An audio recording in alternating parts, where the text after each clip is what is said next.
Alright.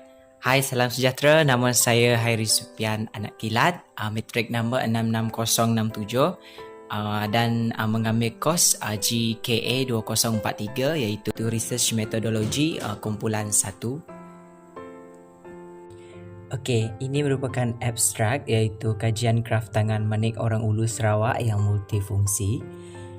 Saya akan beritahu lebih lanjut tentang abstrak ini pula menerangkan tentang tajuk yang dikaji oleh pengkaji iaitu kajian tentang kraf tangan Manik Orang Ulu Sarawak. Manik pula berasal dari negara Greece, India atau China dan dibawa masuk dalam aktiviti perdagangan pada zaman dahulu. Dalam abstrak ini pula antara isu-isu yang berbangkit adalah iaitu kurang eksplorasi proses penghasilan manik, bahan yang sukar didapati, penggunaan warna, saiz dan material yang digunakan. Bagi pengenalan pula, manik mempunyai usia yang tertua daripada zaman tamadun manusia. Menurut kajian manik, Sarawak dibawa dari Mesir, Greece, India dan China. Ada yang mengatakan iaitu Sir Roland Barrell 1947 dalam kertas kerjayanya tentang sejarah Malaysia mendapati bahawa terdapat antara manik yang ditemui di Sarawak tersebut dibawa masuk oleh pedagang Sabian pada zaman pra-Kristian. Okey, untuk pernyataan masalah pula, bahan-bahan yang tidak mudah didapati dan tertumpu pada teknik anyaman serta teknik cucuk menggunakan tangan. Teknik yang digunakan tertumpu pada rantai sahaja, rekaan yang kurang menarik di pasaran dan kurang eksplorasi dalam kraf tangan berkaitan manik. Antara persoalan kajian yang pertama adalah apakah rekaan atau trend yang sesuai menepati cita rasa pengguna terhadap manik Orang Ulu Sarawak dan bagaimanakah teknik atau proses digunakan untuk menghasilkan manik Orang Ulu Sarawak. Yang terakhir, apakah ciri-ciri atau nilai kontemporari yang eksklusif dalam menghasilkan manik Orang Ulu Sarawak. Seterusnya adalah objektif kajian. Membuat validasi tentang aksesori manik yang telah dihasilkan bagi mengetahui pendapat responden, dan yang kedua membuat atau menganalisa tentang kesesuaian warna, saiz teknikal dan material. Untuk kepentingan kajian adalah pendedahan terhadap pelanggan, para pelajar ataupun dalam kalangan pekerja tentang manik Orang Ulu Sarawak, iaitu menukar gubahan manik cara tradisional dan moden.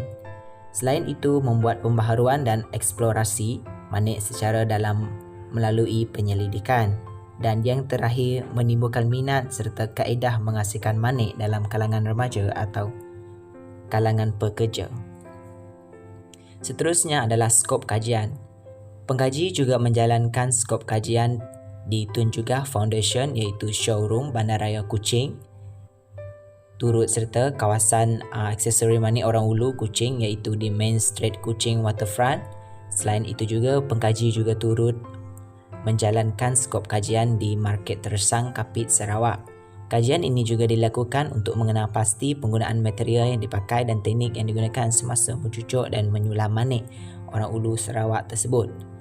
Juga melalui kajian ini, pengkaji akan mengkaji secara terperinci mengenai pelbagai jenis bahan semula jadi yang sesuai dalam membuat kajian kraf tangan manik Orang Ulu Sarawak yang multifungsi. Seterusnya adalah kaedah pengumpulan data. Sebelum itu, kaedah pengumpulan data ini juga menggunakan kaedah Google Form di mana pengkaji menyediakan soalan-soalan tentang kajian yang dijalankan. Selain itu pula, pengumpulan data ini juga menggunakan Microsoft Excel di mana terdapat sampel-sampel tertentu yang ditunjukkan seperti di dalam pembentangan ini. Pengkaji juga telah membuat satu soal selidik di mana seramai 50 orang responden yang menjawab soal selidik iaitu berdasarkan jantina umur pekerjaan responden. Dan soalan-soalan yang telah dijawab seperti adakah anda penggemar manik, adakah sesuai dijadikan barang perhiasan, adakah pandai mereka corak bentuk pelbagai corak manik, ketika membeli manik, adakah anda seseorang yang memilih warna dan material apakah yang digunakan anda ketika menghasilkan corak manik, serta harga yang ditetapkan semasa menjual reka bentuk apabila sudah siap. Dalam aksesori manik juga digunakan aksesori manakah yang anda kumpulkan. Selain itu, kajian literatur juga penting dalam menjalankan sesuatu kajian, iaitu kajian lepas. Antara kajian literatur yang pertama adalah penyelidik akan mengkaji dan menilai sumber-sumber yang penting dan relevan berdasarkan tajuk yang dikaji, mengkaji trend terkini dan kaedah digunakan untuk menghasilkan manik. Kajian literatur juga sebagai bahan rujukan kepada penyelidik untuk menjalankan kajian, iaitu kajian kraftangan manik orang Ulu Sarawak yang multifungsi serta membuat eksplorasi yang lebih dalam tentang manik melalui kaedah penyelidikan. Seterusnya ialah jangkaan selepas kajian ini selesai. Antara jangkaan pengkaji adalah terhadap manik, iaitu membuat satu pameran tentang manik, menjalankan penyelidikan tentang manik orang Ulu secara berkumpulan, dan pendedahan atau ceramah tentang manik kepada orang awam, remaja dan orang yang telah berumur. Berikut merupakan senarai rujukan yang telah dimasukkan oleh pengkaji. Sekian, terima kasih.